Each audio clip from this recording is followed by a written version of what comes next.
Welcome to Sausage on a Fork, a podcast dedicated to the UK's longest running children's drama programme, Grange Hill. My name's Neil, and in each episode I'll interview a former cast member about their life before, during and after their time on the programme.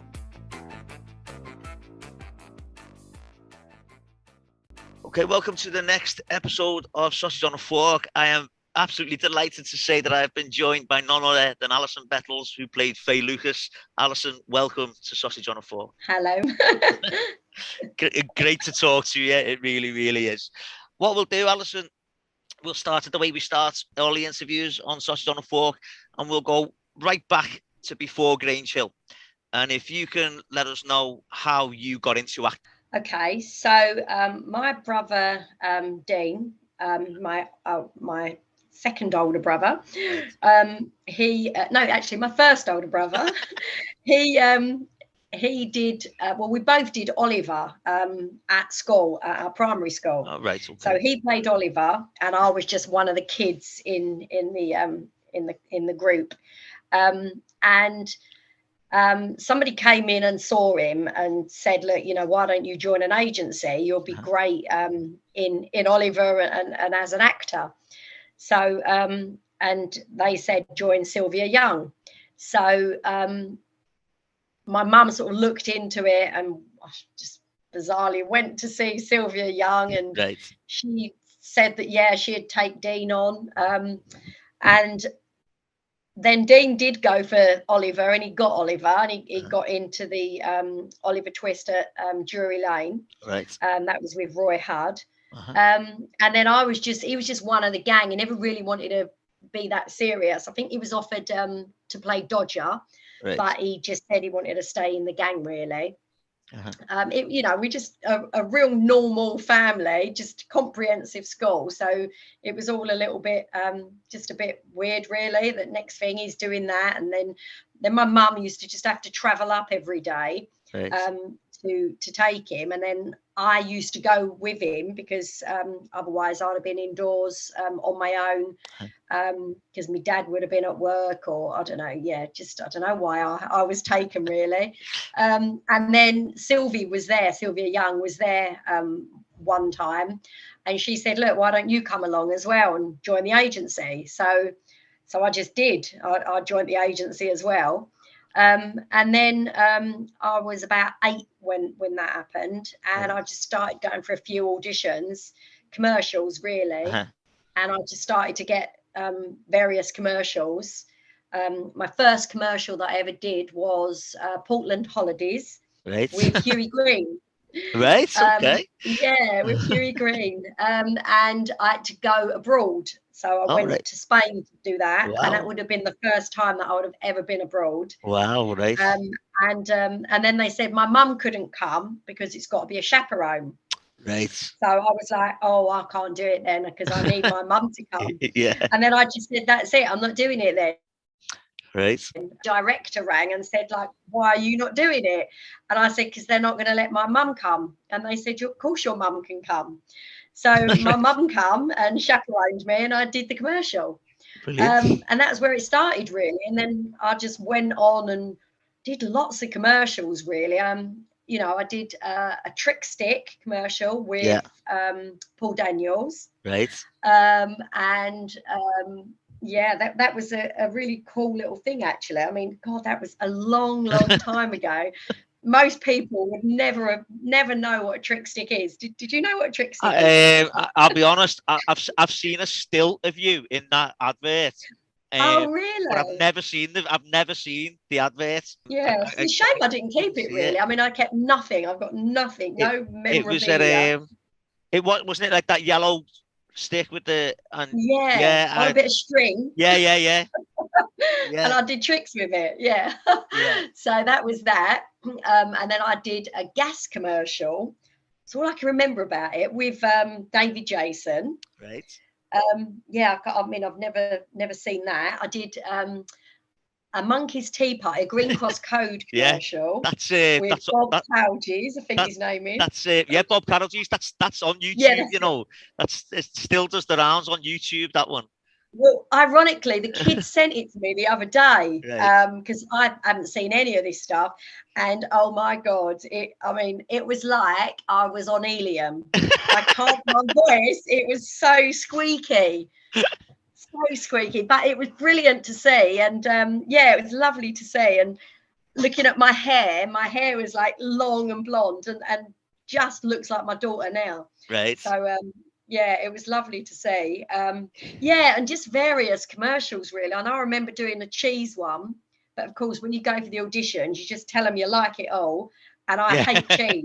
Right. So I remember on Action, I'd eat the cheese and then they'd have the bucket there and I'd spit the cheese out. Okay. So that's, one of my memories, really. Brilliant. Just, various commercials, really. Yeah. I mean, I was going to ask if you got to work with anyone, but you've named some quite, top end entertainers there that you got to work with there, didn't you? So yeah, that's excellent. So you got a lot of commercials. There was no sort of other television roles before Grange Hill then, like? No, it was all commercials. I did modelling as well. I did lots of modelling for different magazines, and I did Clark's modelling as well, which I modelled. I know their shoes predominantly, but I used to model all their clothes. Right. So I would be, going all around different places. I remember I went to a train station, not like a big Bluebell, the Bluebell Railway. That stands out, and did modelling then. And I actually did that with my brother Dean, which was, quite bizarre. And I remember we had to look at each other serious. Right. And we couldn't. Every time we looked at each other, we just burst out laughing. Yeah. That was really good fun. But I didn't do any other telly stuff until Grange Hill, really. Right. And so you mentioned there about your mum going to Spain with you. Is that how she became a chaperone then? I guess so. Yeah. I mean, she started chaperoning me. Right. And then I don't really know how she ended up chaperoning Grange Hill, but she ended up, being, the head chaperone, really. And then she went on and chaperoned on other stuff. She chaperoned on Harry Potter. All right. But she was a good old girl, as I'm sure. Like I know a few of the people have mentioned. Well, that's it. I mean, obviously we'll get on to you in a minute, but we need to talk about your mum because everyone has said just how tremendous she was. Even people who were there a long time after you'd been on the program as well have just mentioned how much they loved her and that. Like the only one, and I've got to say this, Kevin Bishop was on the other week, and he said the chaperones didn't like him. He didn't like them, but he said. But he said he was a really, really naughty lad. Really? And he actually was asked to leave Grange Hill in his second year. So he says, he's got no qualms with it. But everyone's just said that, they loved you. Do you know what I mean? They all said how much they loved her. She was brilliant. I mean, she really looked out for the kids. It was just about the kids. And of course, with Lisa losing her mum really, young, my mum was like a mum to Lisa, and many of the cast would say she was like a mum to them as well. She just really was all about the kids, and as long as they was looked after, the rest come second, really. Yeah, brilliant. Okay, then, so we'll talk about your time on Grange Hill now. Then, so how did that come about? Well, I just got an audition, really. I got a call to say that there was an audition for Grange Hill. And I just went for it. And then I think there was about 3 or 4 auditions, and I just kept getting through and kept getting whittled down. Then I just got it. Brilliant. So were you a fan of it before you went on? Had you been watching it? No, I might have watched it. I might have watched it from time to time, but I wasn't really a great telly person, and I'm probably still not now. Right. So, if anyone mentions any famous people, I'm like, oh, I ain't got a clue because I'm not really that much of a telly person. So. Right. Okay. You were introduced Series 5 back in, well, you would have been filming in 81, which, I'm sure we can work out how long ago that was. And you were introduced as like a new sort of cohort, when you were a new year group, probably one of Grange Hill's most famous year groups, to be fair, with the likes of Zamo and Jonah, and obviously Fay, Annette, Roland. What was it like joining the program? Oh, and what were the people like when you joined the program? What, as in the as older in the cast? Yeah, yeah, they was all lovely. I mean, it was, yeah, they was all absolutely lovely. I think where we were so young, I mean, I don't know if I was 10, I think I was 10, just going on 11, right. When I got the part. So I was just a normal schoolgirl. I went to a comprehensive school. I didn't go to a stage school. Right. So I just went in and was just myself, very young, and they was all really lovely. Brilliant. And did that stay? Did you stay at the comprehensive? Yeah, as well? I did. Right. Well, I say I did. I was there for what time I was there. Right. I was never really at school much because, as I say, I was in Grange Hill for, I think, 6 years. Yeah. So really, it was right the way through my childhood. Brilliant. So I didn't go to school that much. Right. Hence, haven't got that great of an education. Right. Okay. Okay. So who were you closest to? Like, who were your best friends on the program? Well, so I went in, the first lot that went in, it was me, Nadia, Lee and Lee. Yeah. So Nadia became, I was very close with Nadia, and we'd go and stay in Wales because she lived in Wales at the time. Yeah. And I'd go and stay in Wales with Nadia. We were really close, actually. Well, at that age where you're growing up together, you kind of lose the continuity with your friends at school, and they become your new school friends. Although it was not real school, but it was like that. They were like my school friends. So yeah, I was really close with Nadia. Got on really well with Lee and Lee. Jonah, so Lee Sparks, he used to have lots of like parties around his house, so we'd all go around there. He had a swimming pool at the time, so we'd all go around and have swimming pool parties. Brilliant. So yeah, I used to stay over at Lee's a lot, and really fond of Lee's family. His mum Linda was lovely. So yeah, we was all really quite close. And then Lisa came in after with Julianne as well. And then it was sort of all of us, really. I suppose me and Lisa ended up with, a real special bond because we saw each other all the time, and Lisa stayed at mine all the time. I stayed over at hers. So, I love Alan, Lisa's dad. Yeah. And yeah, we literally grew up together, and my mum was almost like a bit of a surrogate mum to Lisa. Oh, cool. In your first year, your first series of Grange Hill, Fay was introduced as being like sort of quite sporty. A lot of her storylines centered around, the PE lessons and being picked for teams and stuff. Were you anything like that? I was actually, yeah. Right. I mean, I played all the sports. I didn't play hockey. We didn't have that at our school. Right. But I played netball. I still play netball now. All right. So yeah, I've played ever since school, and then right the way I'm still playing. I was competing in gymnastics for my school as well. So I was going off to the competition. So the actual gymnastics routine that I did on Grange Hill was my actual routine that I did at school. So I used to I did win my little competition at school for that routine. Oh, excellent. So yeah, I loved it, somersaults and backflips and all sorts. Cool. Was there anyone that you really enjoyed working with on the floor? If you knew you had a scene coming up with someone, was there anyone that you really look forward to working with? Well, it was just the kids, really. Right. It was just all us kids together. I mean, I mean, it wasn't really like working. It was just us messing around the whole time. So yeah, always Lisa, Nadia, Lee. It was always.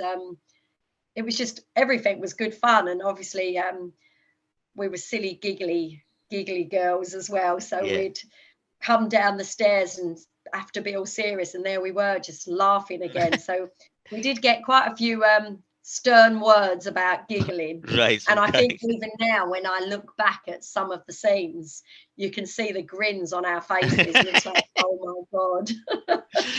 Oh, brilliant. Because in the first series as well was one of, I mean, everyone who, you know, Grange Hill fans say this is probably one of the single best episodes, was the Chessington trip. What was it like filming that? Like, because I mean, that was I mean, a real fond memory. I think that was one of the first, we shot that first, so that was one of our first episodes. I don't know if it came out first, but no, it didn't. It was our first one that we all filmed. And it was just brilliant. The sun was shining, so we'd take our blazers off and we'd be just running around the zoo.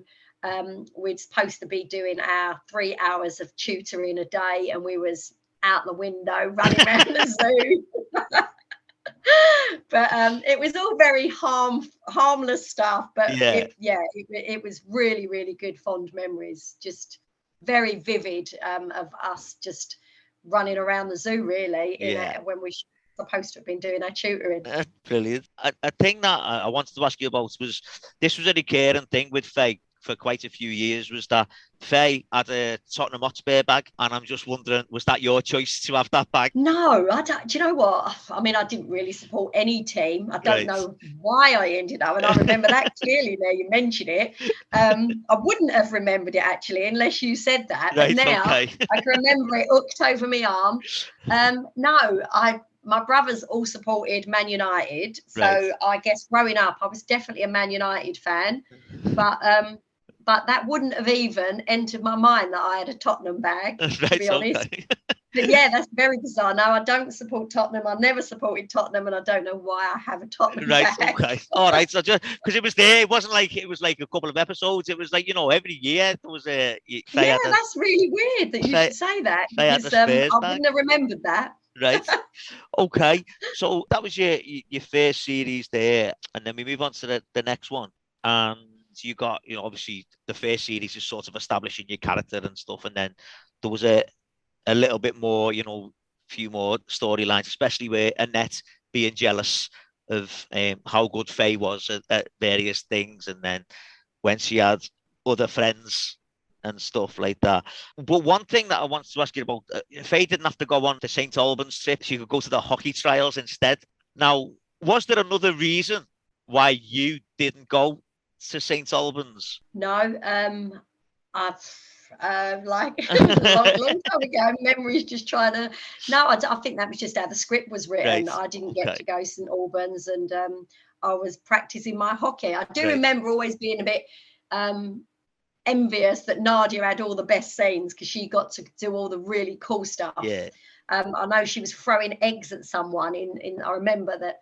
Egg throwing at someone, and I used to think that is such a good thing to do. Why am I like playing hockey? Why can't I throw some eggs? But no, Nadia did have some really good storylines, and mine all seemed a little bit boring. No, I mean that the thing with Fay and Annette, although they were mates, they were two very different characters, weren't they? They were, you know. Yeah, and I suppose Nadia, Annette, was the naughty one. And I think I was quite the good girl. But it's really weird, because when I'm out and about, people always say to me, "You're that naughty one," but I wasn't the naughty one.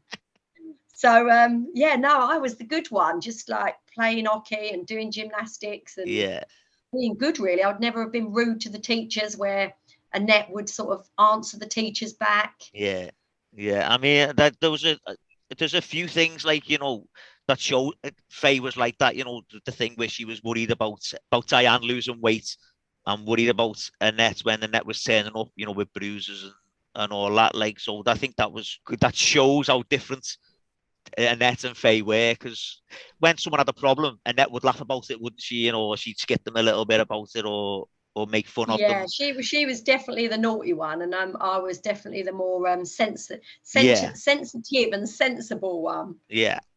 Cool. So then in that series again, there was another one where you did get to go out. You couldn't go to St. Albans, but you got to go on the Outward Bound course. That was another fantastic time. So where was that filmed? That was in Ilkley, in Yorkshire. All right. Okay. So there was quite a crowd of us that went there. And just to do all the outward bound stuff alone was brilliant, like the huge zip wires, rock climbing. We had some scenes where we had to do potholing as well. And I was really ill after potholing. And I'd never do it again. And I think it's made me claustrophobic from that. I mean, it was quite horrific. It was so low down to the ground. It was dark, wet, and we had a light on our head. And I was so ill that night. Right. I had a temperature. I mean, I don't suppose you can get a temperature from potholing, but I don't know. It was really terrifying, and I felt really rough after it. Right. So much so, obviously, my mum was the chaperone, and then I had to go and sleep in the room with the chaperones because I wasn't well. Yeah. Yeah. Right. Okay. Because I know that would have been filmed early on as well, wouldn't it? The Outward Bound course that would have been filmed at the start. That was quite new. That was quite an early one. I mean, we got up to some great stuff in the dressing rooms, in the because it was the girls' dorms and the boys' dorms. Right. Well, just the usual stuff, really. The girls running in the boys running in the girls. And then in come the chaperone shouting at us all, telling us where we are. And of course, because it was my mum, I used to get the most. Yeah. I got shouted at all the time when I was just joining in with the others. Yeah. Like lots of jumping on the bed, jumping off the bunks. I think there was one time when the boys was messing about with Julianne and accidentally put a cushion over her and she fainted over her head and she fainted. Yeah. There was a lot. I think Lee got into trouble for that, Jonah. Yeah. But yeah, it was just lots of kid stuff, really. Just lots and lots of messing about. I was going to ask you that about what you just said there about your mum. Did you get more tellings off? I got told off every single time. Right. Yeah. I mean, I just wanted to join in with them, but straight away I'd be the one that was told off. Well, I mean, it's definitely a mum thing because my mum was a dinner lady in our school, and that again, me and my sister always say that she was well worse to us than all the others. Like, definitely. I mean, some parents would have been nice to their kids, wouldn't they? You know, and like, no, it's not my daughter. She wouldn't do that, but not my mum. She was like straight on me. Said it how it was, and then that was it. I was pulled out. Brilliant. Okay, so that was your second series. So then series 7, 1980, well, you're moving a little bit further on, and you mentioned your gymnastics routine. You've said there about it being your own routine, but there was also in that series. Oh, I mean, the first devastating thing that happened in that series was Jonah left, which to me was the worst thing ever because he was my favorite character ever. Jonah. We all loved Lee. He should never have left, but do you know what? It was a case of Lee was naughty and up front and denied anything, and others did. Right. Okay. So then Jeremy was brought in for, I think he ended up being the second pupil to die whilst in Grange Hill. Although it wasn't Fay's fault, well, it was Fay's bangle. He'd thrown in the pool to go in and get after. Like, so, I mean, there's some blood-curdling screams in that scene. It has to be said. Like, was it easy for you to scream? Do you know what? I remember it's really weird because I didn't actually know that, or I didn't remember. I'm sure I knew at the time. Right. I didn't actually know that Jeremy went in the pool to get my bracelet. Right. So I didn't really know it was my fault. So I'm most upset now. Because it's all I remember as a bunch of girls being together and wearing a swimming costume. You was just so like worried about standing in a swimming costume. We was all just sort of standing like trying to like not be seen. Yeah. So I didn't really remember much about the actual scene and me throwing my bracelet going in there. I just remember we was all conscious of standing there in our swimming costumes. Right. Okay. It's really bizarre that I did not know that it was my bracelet. Right. Okay. So that was it. There was quite a few sorts of sport things involved again there because that was the same year. We've had the gymnastics trials, and when Fay got into the team, the girls had sort of been, you know, making fun and saying that she fancied one of the teachers and stuff. And again, you know, we always say about Grange Hill being groundbreaking. That's quite for a kids program, to show that kids can be that horrible, and you know, just make something up just through sheer jealousy. And then, you know, I mentioned already about she found out that Annette's mum had been hitting her, and again, you know, in a kids program, again, an amazing thing to show. But that was when Fay went and told the teachers again about Annette, and Annette didn't like that, did she? And Annette, even though Annette's mum had confessed to doing it, I just think for a kids program to be showing that does go on was, you know, it was. Yeah, it was I think, you know, it covered some great stuff, and I didn't really remember back in the day that I mean, my school was never really never seem as bad as that. It was, you know, it was stuff that was definitely going on, and maybe I wasn't aware of it, but I can certainly see it now with my, you know, my own children, and my friends' children, particularly with girls. It seems horrendous. I mean, it's. I just think if only the girls knew what they were doing and what harm that they were doing to the people that they, you know, they were bullying or hurting. Yeah. If only they knew what they're doing to the other. Yeah, because I mean, that is showing the fact that Fay doesn't react in any sort of way when she's told that she's made the team, because she doesn't want the others to start having a go, oh, you fancy her, and all that. And every time she's near Miss Gordon, the others are all talking about it, and, you know, and that's supposed to be Fay's friend. And I think that's the other thing as well about that. So then the orienteering weekend was also in that. There was another one where you had the Outward Bound course, but then there was a weekend away where they went and did the orienteering, and Fay and Annette, you know, obviously made up and teamed up by that. Can you remember where that one was filmed? I can't really. I can't. No. Right. No, I'm useless. I can't remember. I'm sure there's someone. It was quite a long time ago, wasn't it? Yeah. I'm sure someone listening will be able to tell us where that one was.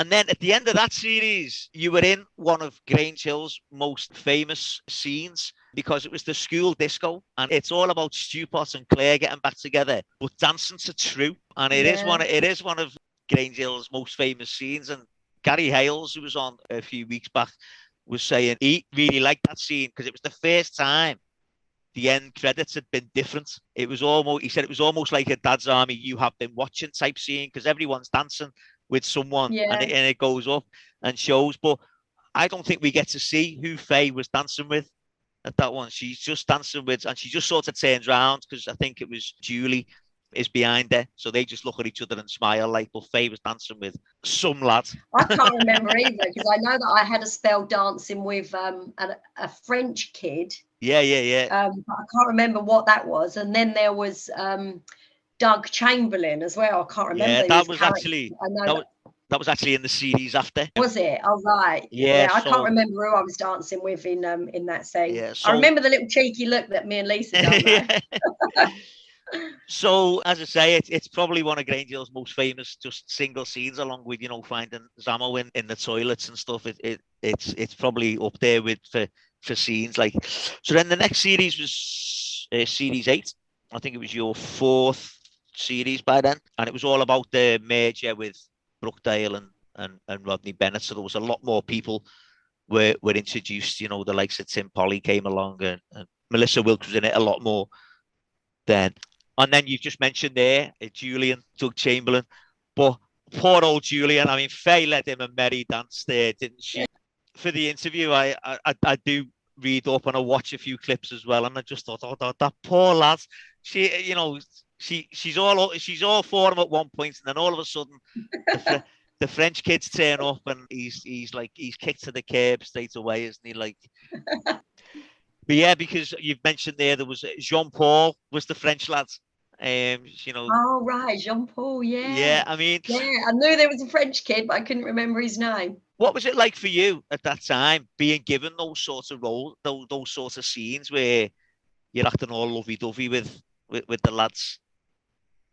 I just would have probably been embarrassed. Like, I think that's probably why me and Lisa used to just look at each other and giggle. Yeah. And I can remember actually the dancing scene when we was dancing to the Smoochy song. I could just remember how we all felt, like where we was, just dancing and knowing that we was being filmed and smooching. Yeah. Yeah, no, it was just, we were quite giggly girls really over it. Cool. Okay. And then the major thing that happened in that series was the musical of Brighton Rock, and Fay was given a major part in that. What was it like doing that? Filming those It was scenes? really good fun. It's really funny because I spoke to Lisa, and Lisa remembers everything, and she told me about that, and I was like, oh yeah, God, I forgot that, and I totally forgot it.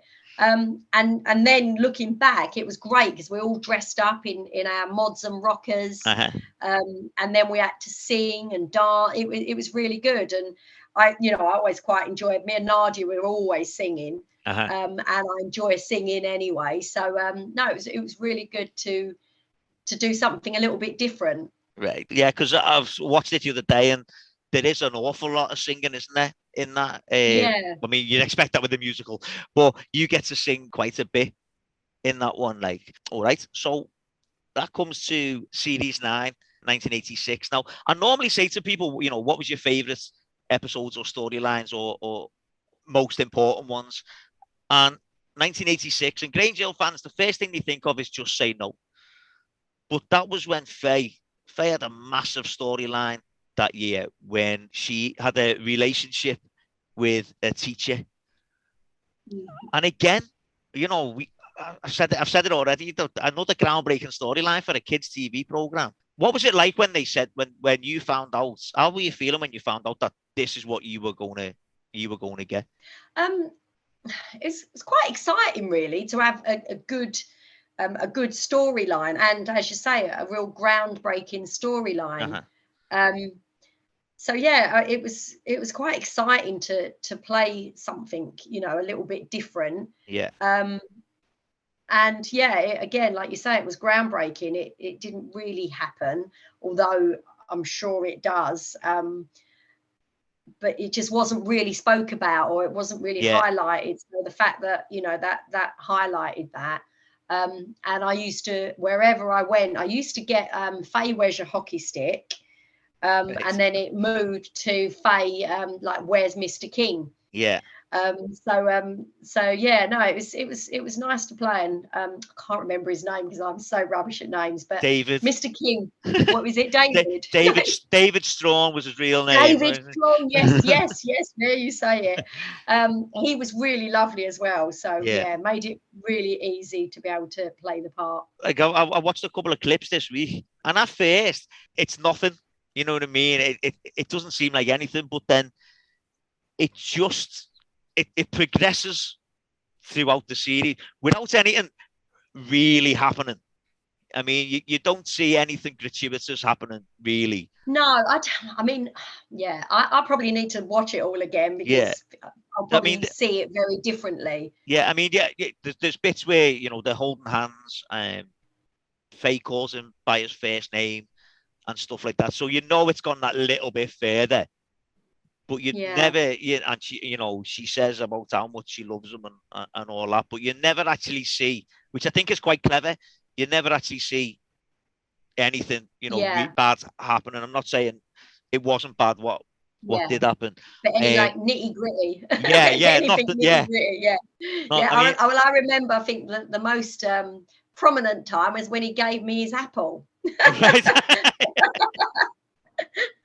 I mean, I hope that's not a euphemism for anything there. No, that's so then, no, but yeah, I probably should watch it again, really, because like I said, I haven't watched it, so it was a long time ago, and I wonder what I would think now if I watched it, because when I was doing it, it just seemed very low key, nothing really much, but in the greater scheme of things now, it's so wrong, and just any slight thing is so wrong.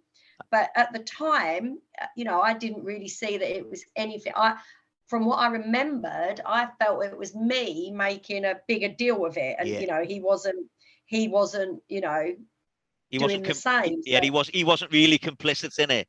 No, but then, like I say, maybe if I watch it back, I might think very differently now. Like I say, there's just a few things where you do see them walking around holding hands, not in school, but you see them holding hands. She's calling them by his first name and things, or where she waits for him by his car. And did I get in his car? Did I sit in his car? I can't even remember. That was the first, before anything had really happened. He just gave her a lift home. Yeah, and that was it. And then people started finding out, and they were seen together in the cafe. And what happened to him? Did he get sacked in the end? I can't even remember. He handed in his resignation, where Mrs. McCluskey was going to stand by him and support him, because he still maintained nothing had happened and it was all platonic. And as you said there, it probably was more Fay than him. Yeah, I think it was totally platonic, but yeah, I must watch that again. Then Fay sadly failed her exams because of it. She'd already said she was going to leave Grange Hill after her O-levels so that he wouldn't be a teacher anymore. But then it all went massively awry, and he resigned, and Fay failed her exams. Before we move on to the next series, in that time was, obviously we mentioned, it was Just Say No. And you featured quite heavily in that campaign. Yeah, I did do quite a lot of singing on that. We had to audition, not audition, as such. It was just an in-house sort of thing. They were trying to work out who was going to be singing on the album. So we did some auditions, and I did get to sing quite a lot, and one of them being School Love, which was my Mr. King song. Well, that's what I'm going to ask you. Did they come to you and say, this is what you're going to do, or did you have to? I think the songs were, distributed out between us, and we all went along to a recording studio, and all got together and recorded all the songs together. Brilliant. But then it was good. It was good. Just Say No single, you're in the video quite a lot. You're not in the main dance part, but you're doing like some sort of warm-ups, or you're doing some gymnastics bit, or I'm not quite sure what that was all about. I've seen that replicated on some other thing as well. And then, of course, there was the White House trip, which you got to go on. Yeah, amazing. But some people didn't. I know, no, I know. I don't know why Lisa didn't get to go on it, and I don't know who picked. Well, I guess it was Ron Smedley that picked. He was the producer at the time. Right. I was really fortunate to go there, and that's it's definitely one of my highlights of my life, really. Yeah. It's not often that you go to the White House and meet Nancy, is it? No, definitely not. So what was it like? It was amazing. It was really good. Just to go to New York and go around and sing in the different stadiums, in the Yankee stadiums. Just go and meet all the kids in the various different schools and speak to them about drugs. Not that none of us had any sort of teaching or training on how to go and speak to these kids. So it's a bit strange, really, how we just went off and spoke to the kids in the schools for an anti-drugs campaign, and none of us was trained in anything. But it highlighted drugs, it was a pretty special thing to do, really. And I remember going to the White House, and the dogs, we all went in a coach, and all the sniffer dogs came out, and they were sniffing all around the coach and all around the wheels, and then just sort of coming onto the coach and just sort of sniffing. It was quite amazing, really. Yeah, brilliant. And then I'll have to ask you this. I don't know what answer you'll give me. Obviously, years later, a story came out where someone had said that they'd smoked a joint in the White House. Do you know anything about that? No, never. I've never heard that before. I mean, I've heard lots of different stories, but I've never heard that one. So that's the first. Yeah, no. But no, I mean, really, the fact that the dogs was around the the coach, it would have been impossible to have smuggled anything into the White House anyway. Right. Okay. Brilliant. Okay. And then I was told a story by Ricky about Melissa Wilkes. Just as you were all about to leave, she said that she really needed the toilet, and everyone got really angry with her. And when she came back, she went, "I never really. I just wanted to say I'd been to the toilet in the White House," because it's not every you don't always get a chance to do that, do you? No. Okay. So then we move on to Series 10, which was your final series, 1987. This one went out, and it was all about the sixth form. And look, most people had stayed on going into the sixth form, and Fay had failed her O-level at the first go, so she was resitting them. But also in that series was another trip, which was the barge trip, which is a massive favourite of Grange Hill fans. What was that like from your point of view? Again, it was brilliant just to all be away and staying together. They were like little mini holidays. Yeah. So again, the fact that we was all away, just having a really nice time. I don't remember that much about it. I just remember the longboat and the scenes just outside the boat. Yeah. Did we go to a disco or something? That's how it finishes off. That's how it finishes. I really just vaguely remember it. As I say, I always need Lisa with me because Lisa tells me the stuff, and then I'm like, oh yeah, but maybe I should have watched the videos before. Videos, DVDs now, aren't they? Yeah, I should have watched the DVD so I knew what you was on about. Yeah, that was in Coventry. Everyone tells me that one. It was a couple of weeks or whatever, a week or so, and there's a story about Tim Polly getting locked out of the digs that you were in because you all had curfew times, but because he was 18, someone, I think it was Sarah McGlasson, said that she looked out the window when he was climbing up the drain pipe trying to get back into because he'd been locked out. Oh, really? Oh, Tim is lovely. Tim Polly, he was one of our favourites as well. We always used to hang about because we lived quite near as well, so we always travelled up on the train together. Yeah, and I mean, I imagine around that time, 87, you must have all been at the age for like going out and stuff as well. Like, and I just think you must have had a ball there, like on nights out. We did. I mean, when I think about it now, we had all the different passes into all the different clubs. So we literally used to go like Hippodrome, Stringfellas, Limelight. It was the three of them in a little triangle. We'd go to one, then go to the next, and we had our like platinum gold cards or whatever, and we knew the bouncers. So we literally had a ball. Yeah, I mean, Lee Sparks told me that a couple of times. He said going because obviously he'd left by then. But obviously he was dating Lisa at the time, and he said going out with you lot, he said it was just a gold pass into anywhere you wanted to get into. Like, so, I mean, that must have been great there. And that Fay only passed one resit, didn't she? On that one, she only got one pass in her resits, and school didn't work out the way she wanted to. So she started designing jewellery and making jewellery and stuff. And there's another scene where again her heart gets ripped out because she meets Mr. King again, and he turns up with his new girlfriend. And again, it's just poor old Fay. She couldn't catch a break there, could she? With that one. I didn't have much luck, did I? No. And then, so towards the end, there was a couple of things you said there about all being together. There was a couple of big sort of stories towards the end where all the cast was sort of together, and one was the Radio Grange Hill sit-in story, where they sort of locked themselves in the Radio Grange Hill studio. And then there was the cricket match as well. And for those of you who are listening, Alison's looking at me like she's got absolutely no idea what I'm talking about. No idea about a cricket match or so I may as well move on. In fact, that may well get edited out of the interview. So then that was your time sort of up on Grange Hill. Then after, I think it's about 80 or so episodes, 89 episodes on Grange Hill.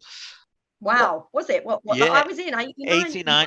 Right, I have to say that's according to IMDb, which I know isn't exactly the most reliable source of information. Is that a bit like Wikipedia? Yeah. I mean, IMDb once had you down as starting in an episode of the IT Crowd, which I know for a fact you weren't in. But yeah. it's not there anymore, but it was there at one point. So then after Grange Hill, you carried on acting. Actually, there's one thing I need to talk to you about. A program that was you filmed while you were still on Grange Hill, called Secrets Out. Now I think it was it was a kids' TV program. Do you remember much about that? Let's think. Was it a series? It was Secrets Out. It was like a game show. It was like a quiz. Oh, that one was that with Johnny Ball? Yeah. I can't remember much about it, but I've just I mean, it's really weird that you just said that. I wouldn't have even known that. So I had a look on. I was obviously looking on IMDb and it mentioned it. So I had a look for it, and weirdly memories came back. So it was a bit like Call My Bluff, I think, where someone came on and you had to ask them questions about what the job was or what the scene was. And to me, I don't know what it was. It just seemed strange that they just went to Grange Hill and said, right, you, and you come and be on this quiz program. So I think Ricky was on. Now you mention it, I mean, I wouldn't have even known because like I say, my memory is so bad. Yeah. And that would have been over 30 years ago. Yeah. But I do remember Johnny Ball, so I would have forgotten that. But now you're talking to me about it, it's coming back.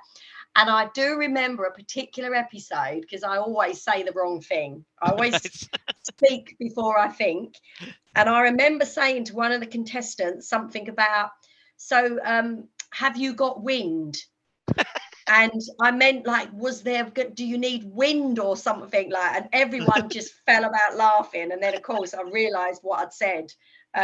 So yeah, I do remember that, but that's pretty much all I remember about it. Okay. I remember the music, the music was quite snappy as well, I remember, but that's about it really. Right. Okay. All right. And then, so 87 was obviously, we mentioned the year you left Grange Hill, but it was also the year of the Zeebrugge ferry disaster.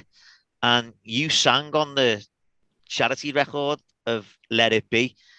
And it's a massive ensemble. And I know it was a really sad thing that you were raising the money for.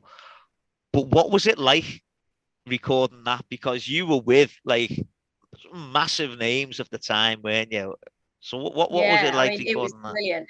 I've always loved singing. So to get in there and do that, I mean, I can't really remember the some of the people that was there. I know what's his name wasn't he? Who was married to Paula Yates? Bob Geldof. Bob Geldof, I know he was there. Yeah. I remember, I mean, I remember sort of touching shoulders with lots of different people and thinking like, wow. But I just loved the singing. I was just like, I loved the sound that it made with, the chorus. It was brilliant. And it was quite I mean, again, you just forget about all these things. So just, reminding me of that. It was like, that was a really cool thing to do. There was lots of really cool things actually that I forget. I know we sang, can't remember what, it was some sort of, I don't know why even, but we sang at the Albert Hall as well. Right. I don't even know why we were there or who I was with really, but I know we sang at the Royal Albert Hall, and that was a pretty special thing. But you weren't part of Grange Hill the musical, were you? The stage show? No. Okay, I'm just looking now at the list of people who were on Let It Be, and so there was Paul McCartney, Boy George, Banana Rama, Mark Knopfler, Mel and Kim, Errol Brown, and then when you go through it, there's just so many people there. I remember all standing in the recording studio, and we were all just all I remember it quite clearly, the fact that we were all just standing in the recording studio, and I remember this thing where you hold the ear things. I'd probably watched them do that, so I thought, I'll do that, and I know that I did it. I did it on the album as well. So right. When you watch the Just Say No video, that's the one thing that I always remember about you, is you holding onto the headphones. I think I'd the various different singing things that I did, I'd just always watched people doing that, and then that's what I ended up doing. Right. Okay. So like I said, you did sort of carry on acting And one sort of, I think, is a big thing was when you were in Civvy Street, which was the EastEnders. That was a really big thing. To be able to play the role of Ethel. Yeah. That was pretty special, really. And yeah, it was great. Great to do it. You know, everyone was brilliant. So what was the premise of Civvy Street? It was during the war. I don't know if it was World War. I guess it was World War II. Was it? Yeah, I think so. Yeah, that would make sense. Don't think it'd be one. So yeah, and it was the bombings and you know, the London bombings. And that she was part, you know, Ethel as a young child was around at the time, and her house got bombed. Yeah, so I think, you know, where we were singing in the underground, right. And then I think it was a Christmas special actually. So then we all got together and did the, you know, had our Christmas Day together. I think that was with Linda Robson as well. Yeah, no, that was a really great thing to do. Okay, and then I've just looking through. There was a couple of things. A series called No Strings, where you played the character. You were in a few episodes. I don't think you were in every episode, but you were in. Yeah, I think it was a pilot actually. Right. I think that was Jean Marsh. Does that name ring a bell? Is it Jean Marsh? Jean someone. Yeah, it was a pilot and it didn't take off really. Right. Just another little sitcom really. And then, is it true that you were in the film Buddy's Song with the Chesney Hawks? Chesney Hawks, yeah. Right. I was just just one of the I don't know, one of the groupies, I think. Yeah. Right. Okay. I mean, what was that one? Because was it just with Chesney Hawks, was it, or was Roger Daltrey? Well, Roger Daltrey was there as well. Yeah. Yeah. I was just you know, one of the girls in the crowd. Really, it was, right. You know, no major thing, but it was, you know, probably, I don't know, a week's filming or something like that. A couple of days filming. Cool. Okay. And then a couple of years later, you were with Ruth Carraway in Closing Numbers, I think it was called. Yeah, that was a little film we did. Yeah, me and Ruth did that together, so that was brilliant. Our scenes were together as well, so that was really good. Right. Oh, cool. Yeah. And then an episode of London's Burning is your final sort of acting. Yeah, I think London's Burning and The Bill. Right. But I think all us lot was doing the same thing really. Right. If you did Grange Hill, you done London's Burning and you done The Bill. Yeah. Right. Okay. So then, as I say, that's your last sort of acting credit. I did a few commercials as well. I did some commercials with the kids, which was great. Right. I did a Haven Holiday commercial with the 3 boys actually. So I've got 4 children, and that was really nice. So we all went up for the audition. And then they called us back and said, "Oh, can your husband come as well? Because might be that we can use you all." So we went back, and Dean came along, and they didn't want him. They didn't choose him. And then he was most offended because they stuck me with this really tall fella who was bald. And that was my husband instead of Dean. So, but again, we went away for the week, me and the 3 kids, and we did filming at one of the Haven holidays. So that was nice to have actually done a commercial with the boys. Yeah. There's another advert actually, just when you said that then, I just remembered, was it with Andrea Boardman? Oil of Ulay, was it? I always remember that one. That one. Yeah. That was a good one. And one of my lines was, bizarrely, I can remember the line. I can't never remember anything, but I know that one of my lines was, "My face looks like my elbow." God knows what that's supposed to mean, but that was one of my lines, and I can still really. Do you know what though? The thing I always found strange about that was it's just like someone with an accent like yours, and then someone quite Scouse like Andrea Boardman on going on this night out, and I'm thinking, where on it? How on earth does that happen? Like, but yeah, that's what I always remember. Was it a conscious effort to move away from acting? Well, do you know what it was? I was going for stuff, and again, I went for an audition, a commercial with one of my sons, and they used my son and put him with another mum, right? And said that I didn't look like a mum.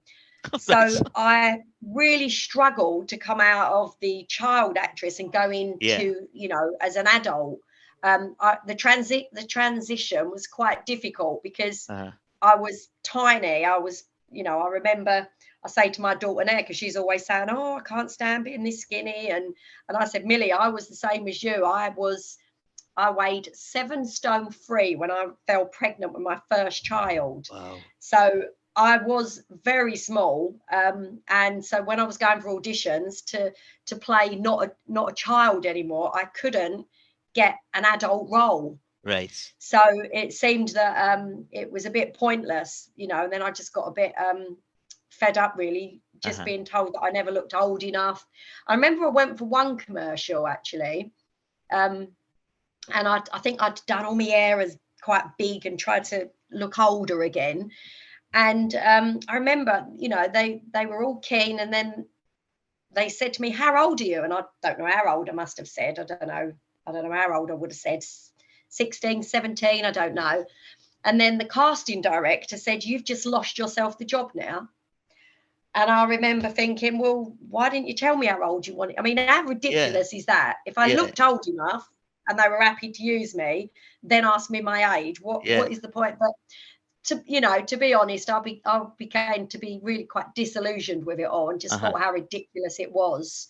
And there was actually another commercial that I went with the 3 boys, and they were really cute little kids. They was all like white hair, little wedges. I dressed them all the same, so all 3 of them looked the same.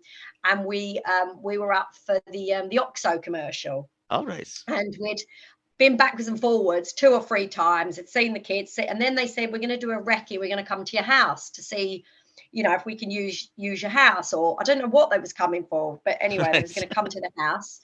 I never really go into too much detail and find out. I'm just like, yeah, come round. You know, I never really look too far ahead of anything. It's just, I'm quite easygoing. So anyway, anyone who knows me knows my life is chaos, but it's organized chaos. Right. Okay. So I had a Dalmatian at the time, and he was really scatty as well. So, you know, having 3 kids, they were all young. I think it might have been something like age sort of 8, 5 and 2 or something, or even a bit younger. So the 3 boys was together. It might have even been a bit younger. So you can imagine 3 small children. So they came to the house, and I thought, right, I said to my mum, "You're going to have to take the dog to your house, because I can't have the dog. He'll be knocking everyone over. His tail whips everyone." And then I went home and I tidied up, and it was absolutely spotless. The table was all clean, with my flowers on the table, and all the kids' toys was put away so no one would trip up. And they came round, and it was like they had a look around. I don't really know. I opened the cupboard, and there was Bisto, or it was the opposite one to what it should have been. Okay. Oh, sorry. And I just shut the cupboard again. But, you know, anyway. And so it was a bit crazy, really. And then I heard that I didn't get it because it wasn't like authentic and chaos enough. But if they had wanted that, I would have just left it all, and I wouldn't have done the tidying up. But anyway, so that was that. And it would have been a great commercial, because it was very long running, and it would have seen the boys growing up. But it wasn't to be. And it's just me and tidying up, really. Right. But one of your lads is acting, isn't he? He was. Right. So all of them have done bits, really, just very small. But Albert, he's my youngest boy, who's now 24. He did The Empty Child, Doctor Who. Yeah. Right. So that was a couple of episodes, and I think it was voted as one of the best episodes. And he's actually got a little character made of himself, so it's a little something nice to keep. But he was about 8 years old at the time. Oh, right. But he probably looked about 5 or 6. And I remember he went to school, and he came home, and he was all excited. He said, "Mum, I've got all these friends, and everyone wants to be my friend." And it was like, no, you're not, that's it. You're not doing it anymore. I mean, I didn't literally say that's it, you're not doing it anymore. But in my mind, I'd made up my mind that I didn't want my kids to go through the same life that I'd had. Not that I'd had a bad life. I just wanted them to be normal, and I went through a stage in my life where I just wanted to be normal, whatever normal is. I know there's no such thing as normal, but I just, you know, at the time when I felt it, I just remember saying, I want to be normal. I just want to be a secretary in London, just doing normal things, not being recognised, just blending in with everyone else and not, you know, So I took the decision to stop any of the kids doing any of it. Right. Okay. So what do you do now then? Well, I've done a few various different bits and pieces. Right, okay. But currently I'm studying. I'm doing a degree to be a counsellor. Oh, right, okay. So I'm on my 4th year now. I've got another 2 years left. Right. So it is tough, and obviously because I've not got an academic background due to my Chessington days, I had left school with not one exam, not one. So last year I went back to school, and I've now got an English GCSE. Oh, brilliant. So yeah, you know, I had to revisit school, which is really, really difficult. And I'm, as I say, 4 years into a degree now. Brilliant. Okay, there is something else I just wanted to talk to you about regarding television and Grange Hill. 2005, you were approached in a shopping centre by Justin Lee Collins. Yeah. What was that like?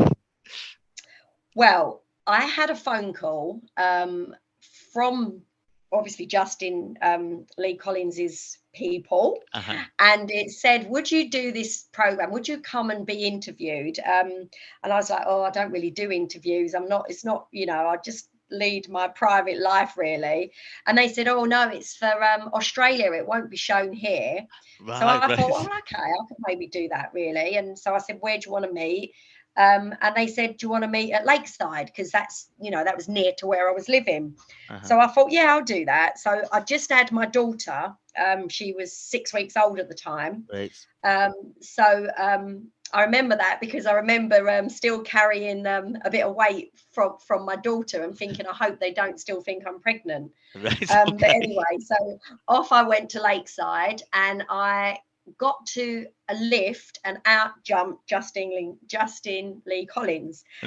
And like, I'm not really, you know, I don't really recognize all these people because, as I say, I don't really watch a lot of telly, but I thought, I'm sure I recognize you. Anyway, I got sort of speaking to him, and he said, look, you know, we've got you now, because it basically they jumped out on me and I was recording. That was it. So it was like, what do you want to do? Do you want to just leave it or what? And I just thought, do you know what, you got me now. So they ended up coming round and did this interview. And yeah, so that was all right really. I did an interview with him. That was just a bit of I weren't meant to do that either. But then obviously that you know, that led to you then going, was it the Hippodrome, was it, somewhere? And yeah, we've had a few get-togethers now, like reunions. I mean, I still see Lisa. We go for lunch. I still see Julianne. So on a personal level, you know. But I don't really see any of the others as such. I mean, I might see Erkan on an event, or Lee, you know, where they're doing events. I do speak to Erkan actually now from time to time. But Julianne and Lisa, you know, we are friends and still friends. So as for any of the others, really. Nadia, see, I hadn't seen Nadia for 30 years. And we were really, really close. I mean, you know, we grew up together. And then we did one of these, the events. It was, you know, one of the Grange Hill events, which I don't usually do as a rule. And Nadia was there, so that was absolutely amazing. After 30 years of not seeing her, to see her, it was really amazing. So now I do speak. We did meet up, but you know, like, Nadia's busy with work. I've got the kids, and obviously I'm doing this degree. I also help my son out. He's got a fruit and veg business. He's just randomly left his IT job in London because he felt he wanted to do something different. This was, 5 years ago now. And so it's called Valentine's Fruit and Veg. Oh, right, okay. So I help him out on that now. So I might jump in the van and do some deliveries or do a bit of sales stuff. Yeah, whatever he needs me to do, really. Because I think you look exactly the same as you did when you were in Grange Hill. Do you get recognised? Do you get recognised? I do, yeah, I do. I find it quite amazing how people would recognise me. Like, I started when I was 10. I'm now 53. Right. I just don't know how people recognise me. No, I think you look exactly the same. Genuinely. Well, I would have put some makeup on and washed my hair if I'd have known it was going to be.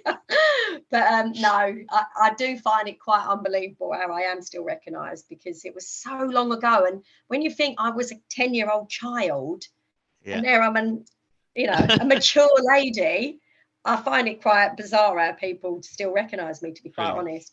I used to not talk, because that would give it away. Right, okay. Because my voice is pretty much the same, although it's not as squeaky as it was when I was at Chessington. But that would give it away, really, as soon as I talked. Right, okay. Lots of time people just say things like, I went to school with you. What school did you go to? And they name all these different schools. No, it wasn't that school. Where'd you live? No, it's not that. And then I kind of tend to leave them pondering, really. Right. Okay. I just got a few more questions just to ask you. There's been talk recently of a Grange Hill movie. It's in the pipeline and they're writing it as we speak. Phil Redmond's involved. Do you think we'd see a return of Fay Lucas? I don't know. I'd have to see, really. I'd have to see what it was all about. I really don't know. What would I be? The nan? I don't know. I have no idea. I have no idea what they've got in mind. Right. I am a nan, actually. Right, okay. My eldest son, I've got little Freddie now, so I'm a very proud nanny. Brilliant. So yeah, when I think, because I did hear some stuff like you could be a nan, and I did think, nan, but actually I am a nan. So we'll wait and see. Okay then. So just these are the same 3 questions that I ask everyone at the end of an interview. So other than Fay Lucas, who was your favourite character in Grange Hill? I think it'd have to be Annette, really. Right. Because, as I say, she did really fun things. Yeah. And she was a bit naughty. She did, she did some cool stuff, really, whereas mine was all a little bit... Well, I thought it was all a little bit boring until you've given me a few recaps. And now I'm thinking maybe I wasn't as boring. Yeah. So, yeah. Definitely not. No, because I've just said there, you look exactly the same, and Fay is instantly recognisable. Do you know what I mean? And Fay was probably, a lot of people's favourite characters. Well, I always just usually say it's because there wasn't nothing else on the telly. We only had 4 channels back in the day. Yeah. So it was just like, that's what you watched. And, there was a dark one, dark hair and a blonde hair. Yeah. So, it was each of the 2. So if you couldn't have played Fay, you would have liked to have played Annette.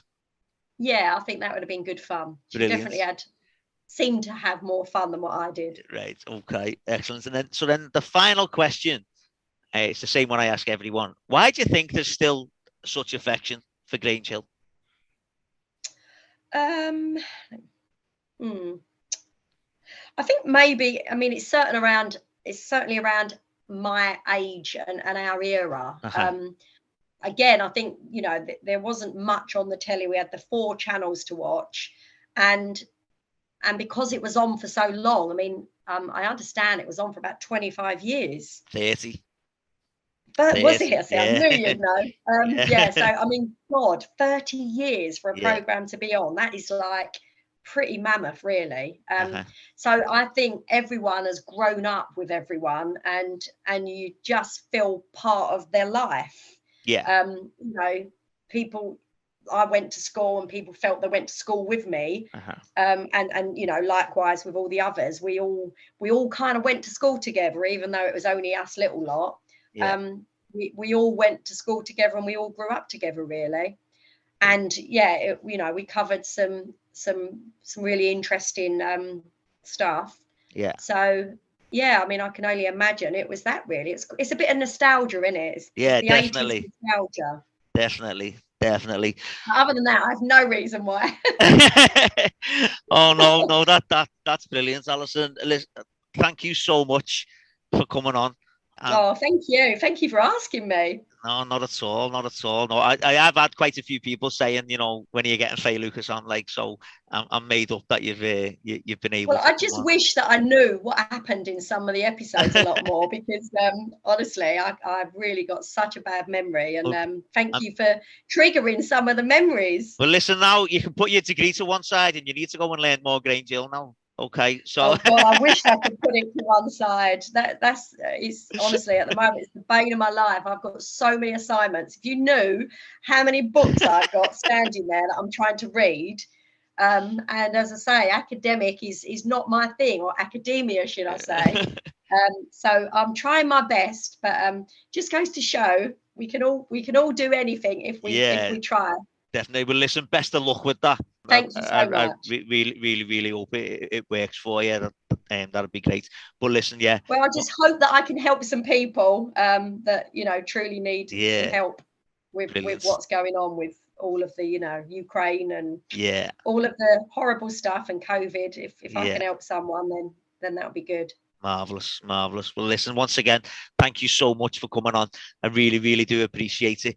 It's been brilliant listening to your sides, even though I probably said more than you have about some of the things as well. I think you knew more than what I did. But no, it has. It's been really great speaking to you. So, you know, thank you so much. Thank you. And for those, I'll be listening to this back and cringing. I know I will be. I'm like, oh my God, what was I on about? Excellent. And for anyone who's listening, I'll speak to you next time. Cheers. Thank you. Bye. Bye-bye. Take care. Bye. Bye-bye.